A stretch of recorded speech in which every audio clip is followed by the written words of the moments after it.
ሰላም ጤና ይስጥልኝ። ከሐረሪ ክልል ቴሌቪዥን የዕለቱን ዜናዎች ይዘን ቀርበናል። ከዜናዎቹ ጋር ምስጋናው ኃይሉ ነኝ። በቅድሚያም ክልላዊ ዜናዎችም በክልሉ የስፖርት ማንሰራራት ጉዞን እውን በማድረግ የዘርፉን ብልጽግና ለማረጋገጥ በልዩ ትኩረት እየተሰራ ነው ሲሉም አቶ ጃፈር ሱፊያን ገልጸዋል። በሐረሪ ክልል የስፖርት ብልጽግና እውን እንዲሆን የዘርፉ ማንሰራራት ጉዞ በሚል መሪ ቃል የተዘጋጀ ህዝባዊ ምክክር መድረክም ተካሂዷል። ሄኖክ ግርማ በሐረሪ ክልል የስፖርት ብልጽግና እውን እንዲሆን የዘርፉ ማንሰራራት ጉዞ በሚል መሪ ቃል የተዘጋጀ ህዝባዊ የምክክር መድረክ ተካሂዷል። በምክክር መድረኩ ላይ የተገኙት በክልሉ ብልጽግና ፓርቲ ቅርንጫፍ ጽህፈት ቤት የፖለቲካ አደረጃጀት ዘርፍ ኃላፊ አቶ ጃፈር ሱፊያን የክልሉ መንግስት ለስፖርት ዘርፍ እድገት ልዩ ትኩረት በመስጠት የስፖርት ብልጽግናን እውን ለማድረግ እየሰራ እንደሚገኝ ገልጸዋል። በክልሉ በዘርፉ ቀጣይነት ያለው ውጤት ለማምጣት የስፖርት ሁለንተናዊ ፋይዳን መረዳት፣ በአደረጃጀትና በአሰራር መደገፍ፣ በማህበረሰብ ውስጥ ማስረጽና በአግባቡ መጠቀም እንደሚገባም አቶ ጃፈር አስገንዝበዋል። ለስፖርቱ ውጤታማነት ቁርጠኝነትና ጥረትን በማከል ህዝባዊ መሰረትን ማዕከል ባደረገ መልኩ በጥብቅ ዲሲፕሊን መንቀሳቀስ እንደሚገባም ገልጸዋል። የክልሉ ስፖርት ኮሚሽን ኮሚሽነር ሙራድ አብዲ በበኩላቸው መሰል ህዝባዊ የምክክር መድረኮች ለክልሉ ስፖርት ዘርፍ ማንሰራራት ከፍተኛ ድርሻ ይኖራቸዋል ብለዋል። የዘርፉን የማንሰራራት ጉዞ ለማቀጣጠል ደግሞ ህዝባዊ መሰረት ያለው ዘላቂና ተጠያቂነት የሰፈነበት የስፖርት እንቅስቃሴዎችን ማስፋት እንደሚገባም አመልክተዋል። ስፖርት ለሁሉም ዘርፎች እድገት ወሳኝ መሆኑን የገለጹት ኮሚሽነር ሙራድ በክልሉ የስፖርት ብልጽግናን እውን ለማድረግ ባለድርሻ አካላት ሚናቸውን በቁጭትና በላቀ ደረጃ ማበርከት እንዳለባቸው አስገንዝበዋል። የክልሉ ስፖርት በሚፈለገው ደረጃ እንዳያድግ ማነቆ የሆኑ አሰራሮችን በመቅረፍ ዘርፉን በአግባቡ ለመደገፍና ለመምራት በቀጣይ የተቀናጀ ርብርብ ይደረጋል ነው ያሉት።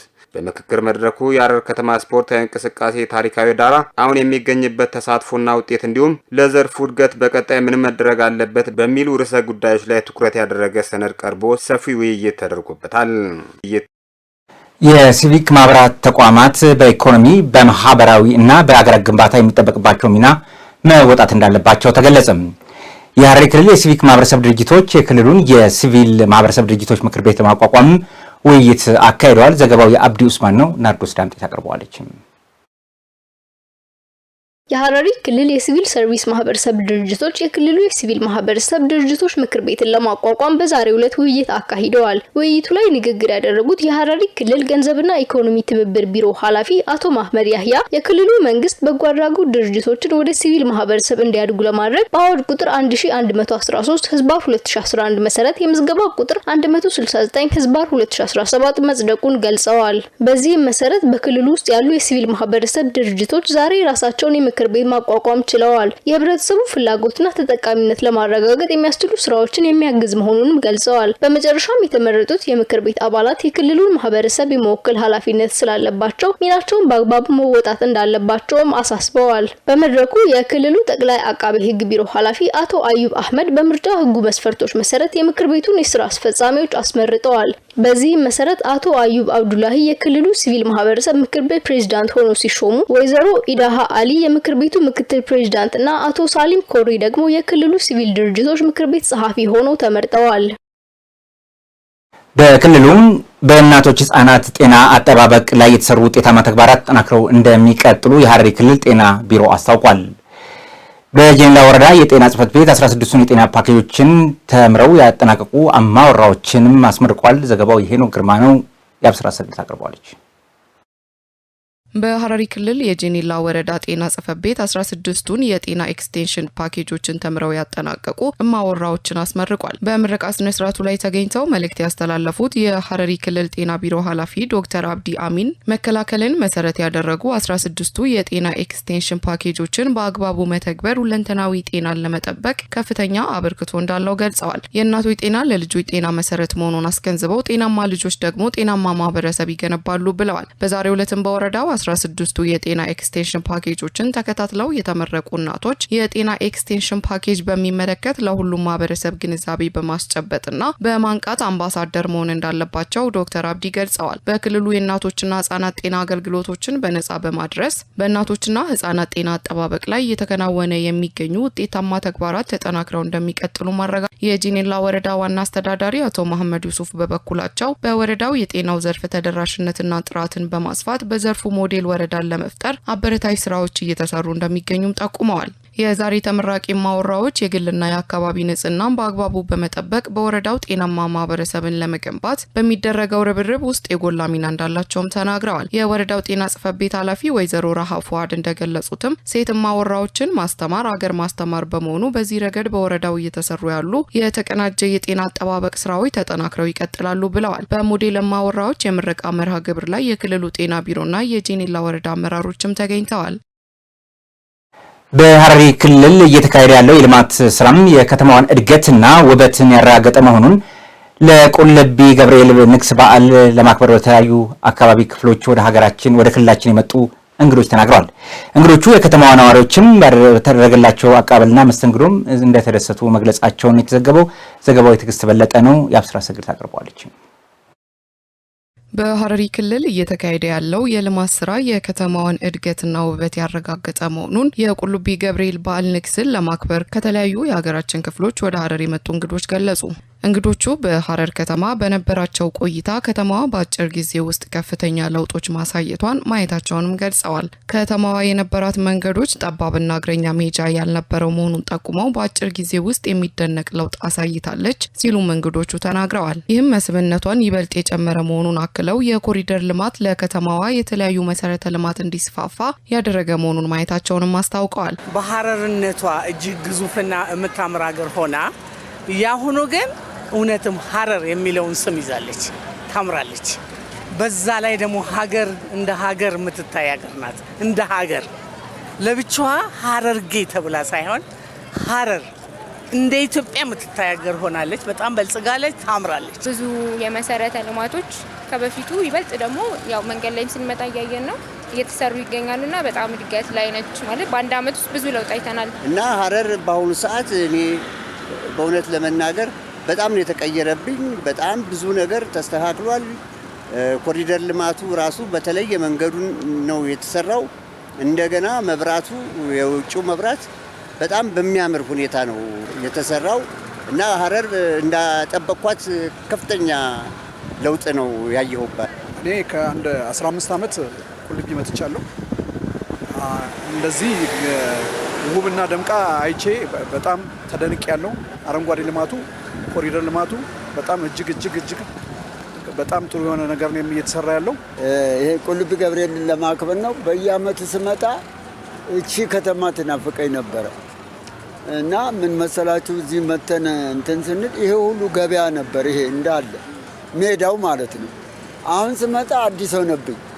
በእውነት ቶሎ ተመልሼ እሄዳለሁ ያልኩትን ከዳር ዳር እያቋረጥ ይሄን ከተማ በደንብ አድርጌ ለማየት በደንብ አድርጌ በቃ ለመደሰት ፈልጌ እስካሁን ቆየሁ። የልማት ስራውን የክልሉ የቱሪዝም ዘርፍ በማነቃቃት ኢኮኖሚያዊ ገቢን ለማሳደግ ትልቅ ሚና ያለው መሆኑንም የተናገሩት። በሌላ በኩል ደረጃቸውን የጠበቁ የንግድ ቦታዎች ማራኪ በሆነ መንገድ መገንባታቸው ይህም የከተማውን ውበት እንዲጨምርና የንግድ እንቅስቃሴዎችን እንዲፋጠን ማድረጉን ገልጸዋል። ህዝቧ ብዙ ነው ኢትዮጵያ።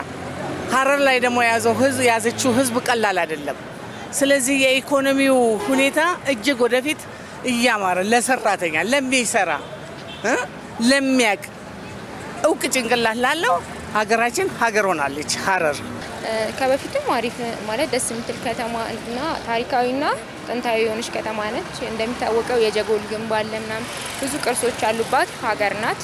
በዛ ላይ ውብ ነች እና አሁን ደግሞ እንደዚህ አይነት ነገሮች ውብ መሆኗ ደግሞ አሁን ብዙ ሰዎች ለቫኬሽን ምናምን ተመራጭ ያደርጋታል። ቱሪስትም ደግሞ ቢመጣ በአሁኑ ሰዓት ሐረርን አድንቋት የሚሄድ ነው እና ምንድነው ሐረር ስሟ በፊትም ቆንጆ ስም አላት፣ በፊትም ጥሩ ስም አላት። የሀገር መገናኛ ነች፣ የሀገር መሸጋገሪያ ነች። ወደ ውስጥ የሚገቡ ነገሮች ሁሉ በሷ ላይ ነው የሚገባው እና ሐረር በፊትም ስሟ የገነነ ነው።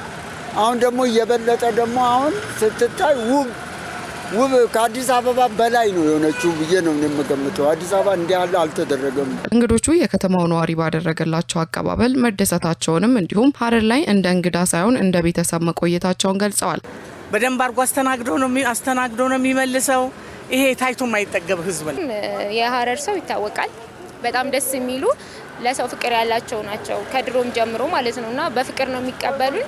እኛውን ከበፊት ጀምሮ ቤተሰብ ያደረጉን ሰዎች አሉና በጣም ደስ የሚል አቀባበል ይታወቃል። ሲጀመር የድሬና ያረር ሰው የፍቅር ሰው ነው ይባላልና ደስ የሚል አቀባበል አድርገው አቀባበሉ እንደ በጣም ጥሩ አቀባበል ነው። እኔ በእውነት የክልሉ መንግስት ቢሆን የነበረው ሁኔታ የነበረው ጸጥታ በጣም ተሻሽሎ ነው ያገኘሁት።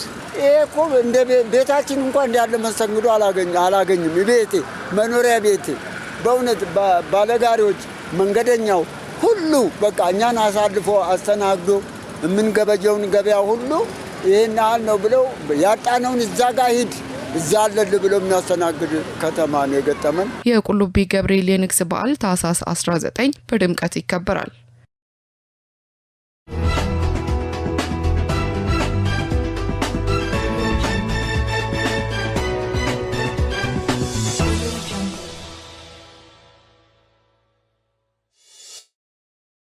ወደ ሀገር አቀፍ ዘገባዎች ተሻግረናል። የኢንተርፕረነርሺፕ ልማት ፖሊሲ ከዲጂታል ኢትዮጵያ 2030 ስትራቴጂ ጋር ተጣጣሚ በሆነ መልኩም የዲጂታል ስራ ፈጠራና ተወዳዳሪነትን የሚደግፍ ነው አሉ ምክትል ጠቅላይ ሚኒስትር ተመስገን ጥሩነህ። በሌላ ዜና ደግሞ በተያዘው ዓመት እስከ ሚያዝያ ወር መጨረሻም ድረስ ተጨማሪ 79 መሶብ የአንድ ማዕከል አገልግሎት ለመክፈት ታቅዶ እየተሰራ ነው የሚሉት በሀገር አቀፍ ጉዳዮቻችን የያዝናቸው ናቸው። ሌሎችንም ጨምረን ወደ እናንተ እናደርሳችኋለን። የኢንተርፕረነርሺፕ ልማት ፖሊሲ ከዲጂታል ኢትዮጵያ 2030 ስትራቴጂ ጋር ተጣጣሚ በሆነ መልኩ የዲጂታል ስራ ፈጠራና ተወዳዳሪነት የሚደግፍ ነው አሉ ምክትል ጠቅላይ ሚኒስትር ተመስገን ጥሩነህ። ምክትል ጠቅላይ ሚኒስትር በማህበራዊ ትስስር ገጻቸው ባስተላለፉት መልእክትም የዲጂታል ኢትዮጵያ 2030 ስትራቴጂ በሁሉም መስክ የስራ ፈጠራ ባህልን በማስረጽ ቀጣይነት ያለውና ፈጣን እድገትን ለማድረግ ኢንተርፕረነርሺፕ ቁልፍ መሳሪያ ነው ብለዋል። የፌዴሪ ኢንተርፕረነርሺፕ ልማት ረቂቅ ፖሊሲን በተመለከተ ከዲጂታል ካውንስል አባላት ጋር በዛሬው ዕለት በበይነ መረብ ውይይት ማካሄዳቸውም ተገልጿል። የኢንተርፕረነርሺፕ ልማት ፖሊሲ በዋናነት ሁሉን አቀፍ እና አካታች ሀገራዊ ኢንተርፕረነርሺፕ ንቅናቄን የሚያቃጥል መሆኑን አብራርተዋል። ይህም ከዲጂታል ኢትዮጵያ 2030 ስትራቴጂ ጋር ተጣጣሚ በሆነ መልኩ የዲጂታል ስራ ፈጠራና ተወዳዳሪነት የሚበረታታና የሚደገፍ እንደሆነ ነው የተናገሩት። የፖሊሲም ማዕቀፍ ችግሮች ፈቺ ማህበረሰብን ለመገንባት የፈጠራ በዓልን ለማጎልበት እሴትን ለመጨመር እንዲሁም ምቹ ስነ ምህዳር ለመገንባት የሚያስችል ኢኮኖሚ እድገት ማዕቀፍ ነው ብለዋል። ከዚህ በተጨማሪም የሀገራችን ኢንተርፕረነርሺፕ ለስነ ምህዳር ስራ ፈጠራ ውጥኖችን አቅጣጫ በመስጠት የመምራት ቁልፍ ሚና ይኖራል በማለት ገልጸዋል።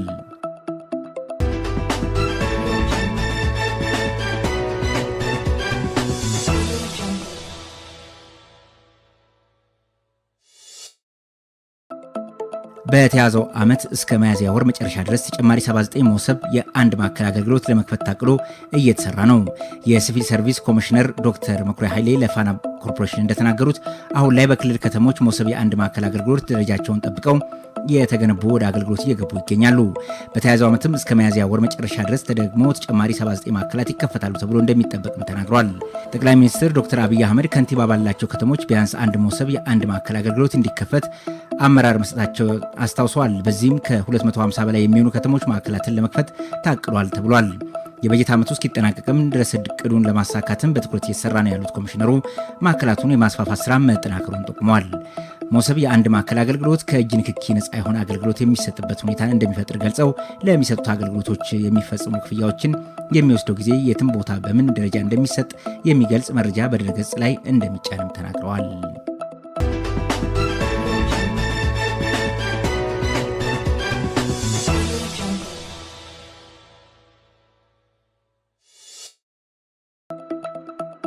ግብርናውን በሜካናይዜሽን በማዘመን ከዝናብ ጥገኝነት ከሰው ጉልበትና ከበሬ ትከሻ የማላቀቅ ስራ በትኩረት እየተከናወነ መሆኑን የግብርና ሚኒስትር አስታውቋል። የግብርና ሚኒስትሩ አዲሱ አረጋ የግብርና ሜካናይዜሽንና የከተማ ግብርና ስትራቴጂዎችን በተመለከተም ከባለድርሻ አካላት ጋር በተደረገ ውይይት ላይ እንደገለጹት ዘርፉን ከዝናብ ጥገኝነት ከሰው ጉልበትና ከበሬ ትከሻ የማላቀቅ ስራ በትኩረት እየተከናወነ ይገኛል። አገሪቱ ያላትን የውሃ ሀብት በመጠቀም በበጋ መስኖ ልማት ምርትና ምርታማነትን የማሳደግ ተግባር እየተከናወነ መሆኑን ሚኒስትሩ ገልጸዋል። እንደ አቶ አዲሱ ማብራሪያ ከሆነም የግብርና ሜካናይዜሽን ስትራቴጂ ዘርፉን ከኋላ ቀር የአስተራረስ ዘዴም በማላቀቅ ምርታማነትን የሚያሳድግና የምግብ ሉዓላዊነትን የሚያረጋግጥ የውጭ ንግድን የሚደግፍና ለዜጎች የስራ ዕድል የሚፈጥር ነው። የግብርና ትራንስፎርሜሽን የማስፋፋት ምርትና ምርታማነትን ለማሳደግ የተጀመረው ስራም ተጠናክሮ እንደሚቀጥል በሚኒስትሩ ንግግር ተመላክቷል።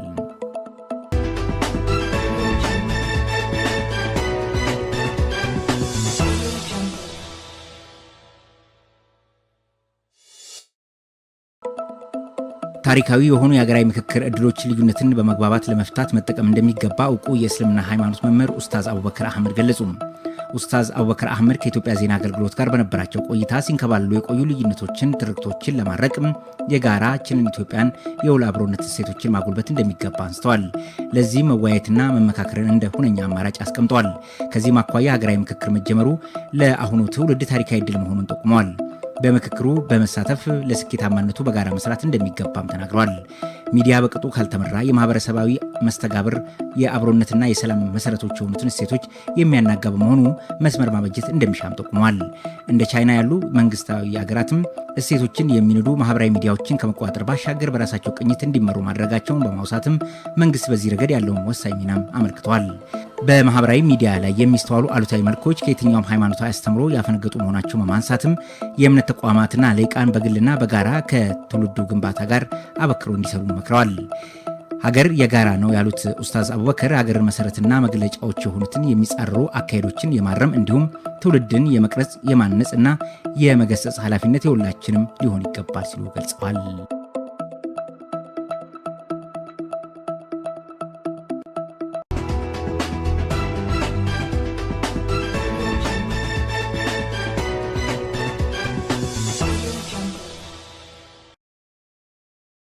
ከውጭ ምንጮች ወዳገኘናቸው ዘገባዎች ተሻግረናል። ሳምንታት ሲዋጉ የነበሩት ታይላንድና ካምቦዲያ የተኩስ አቁም ስምምነት ላይ ደረሱ። ስምምነቱ ላይ የተደረሰው የታይላንድና የካምቦዲያ ባለስልጣናት ጦርነቱን ለማስቆም ለበርካታ ቀናት ንግግር ካደረጉ በኋላ እንደሆነ ነው የተዘገበው። ዘገባው የቢቢሲ ነው። ትዕይንት ደባልቄ ታቀርበዋለች። ታይላንድና ካምቦዲያ አስቸኳይ የተኩስ አቁም ስምምነት ላይ ለመድረስ መስማማታቸውን የሁለቱ ሀገራት የመከላከያ ሚኒስቴሮች ዛሬ ቅዳሜ ባወጡት የጋራ መግለጫ አስታወቁ። ሁለቱም ወገኖች ሁለቱንም የወታደሮች እንቅስቃሴ ለመግታትና በድንበር አካባቢዎች የሚኖሩ ሰላማዊ ሰዎች ወደ ቤታቸው እንዲመለሱ ለመፍቀድ ተስማምተዋል። ይህ ስምምነት ቢያንስ 41 ሰዎች እንዲገደሉና 1 ሚሊዮን ገደማ ሰዎች እንዲፈናቀሉ ምክንያት የሆነውን ለሳምንታት የዘለቀ ከፍተኛ የድንበር ውጊያ የሚያስቆም ነው። የተኩስ አቁሙ ከዛሬ ጠዋት 2 ሰዓት ጀምሮ ተግባራዊ መሆን እንደጀመረ ተገልጿል። የተኩስ አቁሙ ተግባራዊ ከሆነ ከ72 ሰዓት በኋላ በታይላንድ የተያዙ 18 የካምቦዲያ ወታደሮች እንደሚለቀቁ መግለጫው ያስረዳል። እዚህ ስምምነት ላይ የተደረሰውን የታይላንድና ካምቦዲያ ባለስልጣናት ጦርነቱን ለማስቆም ለበርካታ ቀናት ንግግር ካደረጉ በኋላ ነው። የጋራ መግለጫው ግጭትን ለማርገብ እንደሚወሰዱ ከዘረዘራቸው እርምጃዎች መካከል በሰላማዊ ሰዎች፣ በሲቪል ተቋማትና መሰረተ ልማቶች እንዲሁም በሁለቱም ወገን ባሉ ወታደራዊ ኢላማዎች ላይ የሚሰነዘሩ ጥቃቶችን ማቆም የሚሉት ተካተዋል። ሁለቱም ወገኖች ያለ ትንኮሳ ተኩስ ከመክፈት ወይም ወደ ሌላኛው ወገን ይዞታዎች ወይም ወታደሮች ከመጠጋትና ወታደራዊ እንቅስቃሴ ከማድረግን መቆጠብ አለባቸው ሲል አስፍሯል። መግለጫው እንደሚያስረዳው በታይላንድ የተያዙት 18 የካምቦዲያ ወታደሮች የሚለቀቁት በኳላ ላምፑር ስምምነት መንፈስ ነው። ሁለቱ ሀገራት ጥቅምት ላይ ይህንን ስምምነት የፈጸሙት የአሜሪካው ፕሬዝዳንት ዶናልድ ትራምፕ በተገኙበት ስነ ስርዓት ላይ ነበር። በታህሳስ መጀመሪያ ግን እንደ አዲስ ግጭት ማገርሸቱን ተከትሎ የተኩስ አቁም ስምምነቱ ፈርሷል። ስምምነቱ ለመፍረሱ አንዳቸው ሌላኛቸውን ተጠያቂ ያደርጋሉ። የታይላንድ ጦር ወታደሮቹ በታይላንድ ኡቦን ራስቻቲን ግዛት ውስጥ ከካምቦዲያ ለተከፈተባቸው ተኩስ ምላሽ እንደሰጡና አንድ የታይላንድ ወታደር መገደሉን ይገልጻል። በፕሪያ ቪሄር ግዛት ጥቃቱን የጀመሩት የታይላንድ ኃይሎች እንደሆኑ የሚገልጸው የካምቦዲያ መከላከያ ሚኒስቴር በበኩሉ ካምቦዲያ የአጸፋ እርምጃ እንዳልወሰደች በአጽንኦት አንስቷል።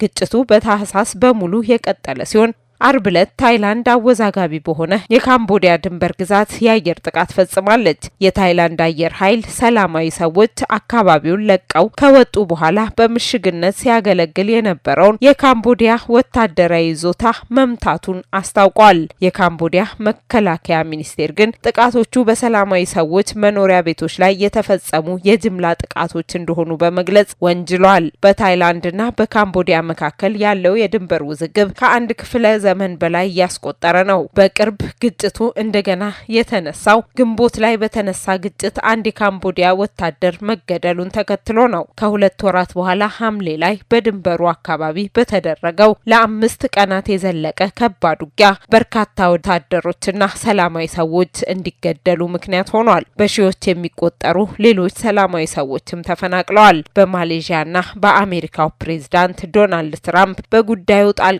መግባታቸውን ተከትሎ ሁለቱ ሀገራት ጠንካራ የሆነ የተኩስ አቁም ስምምነት የደረሱ ሲሆን በጥቅምት ወር መጨረሻም ፊርማቸውን አኑረዋል። ትራምፕ ስምምነቱን የኩዋላ ላምፑር የሰላም ስምምነት ሲሉ ሰይመውታል። ስምምነቱ ሁለቱም ወገኖች ከባድ መሳሪያዎቻቸውን አወዛጋቢ ከሆነው ግዛት እንዲያስወጡና ይህንን የሚከታተል ጊዜያዊ ታዛቢ ቡድን እንዲያቋቁሙ ያዛል። ይሁን እንጂ የታይላንድ ጠቅላይ ሚኒስቴር አኑቲን ቻረን ቪራኩል የጸጥታ ስጋቱ በትክክል አልቀነሰም ማለታቸውን ተከትሎ ህዳር ላይ ታይላንድ ለስምምነቱ ተገዢ መሆኗን አቁማለች።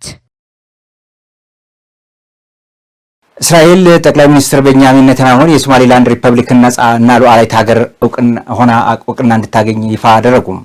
ጠቅላይ ሚኒስትር በማህበራዊ ትስስር ገጻቸው ባስተላለፉት መልእክትም ከእስራኤል የውጭ ጉዳይ ሚኒስትር ጌዲዮን ሳርና ከሶማሊላንድ ፕሬዝዳንት ጋር የጋራ መግለጫ መፈራረማቸውን ተገልጿል። ይህ መግለጫም በፕሬዝዳንት ትራምፕ ተነሳሽነት የተፈረመ የአብርሃም ስምምነት መንፈስ አካል መሆኑን ተጠቁሟል። ጠቅላይ ሚኒስትሩ ለፕሬዝዳንት አብዱራህማን መሐመድ አብደላህ እንኳን ደስ ያሉት መልእክት ያስተላለፉ ሲሆን የሰላምና መረጋጋትን ለማስፈን ያላቸውን ቁርጠኝነትም አድንቀዋል። ፕሬዝዳንት አብዱራህማን መሐመድ አብደላህ ለተሰጠው ታሪካዊ ውሳኔ ምስጋናቸውን ያቀረቡ ሲሆን እስራኤል ሽብርተኝነትን ለመዋጋት ቀጠናዊ ሰላምን ለማስፈን ለምታደርገው ጥረት አድንቆት እንዳላቸውም ገልጸዋል። ጠቅላይ ሚኒስትር ኔታንያሁ ፕሬዝዳንቱ በእስራኤል ይፋዊ ጉብኝት እያደረጉ ጉጃ ያቀረበላቸው ሲሆን ለሶማሊላንድ ህዝብና ስኬትን ብልጽግና ምኞታቸውንም ገልጸዋል። የእስራኤል መንግስት በግብርና በጤናና በቴክኖሎጂም እና በኢኮኖሚ መስኮች ሰፊ ትብብር በማድረግም ከሶማሊላንድ ሪፐብሊክ ጋር ያለውን ግንኙነት ለማሳደግ በቁርጠኝነት እንደሚሰራ ጠቅላይ ሚኒስትር ቤንያሚን ኔታንያሁ ማረጋገጣቸው ተመላክቷል። ተመልካቾቻችን ከሐረሪ ክልል ቴሌቪዥን የነበሩን ዜናዎች የተከታተላችሁት ይመስል ነበር። ዜናዎቹ ወደ እናንተ በማድረስ በኩል ምስጋናው ኃይሉ አብራችሁ ቆይታ አድርጌያለሁ። ከቀሪዎቹ ሐረሪ ቴሌቪዥን ፕሮግራሞች ጋር ሰናይ ጊዜን እየተመኘው የኔም በዚህ አጠናቀቁ። ጤና ይስጥልኝ።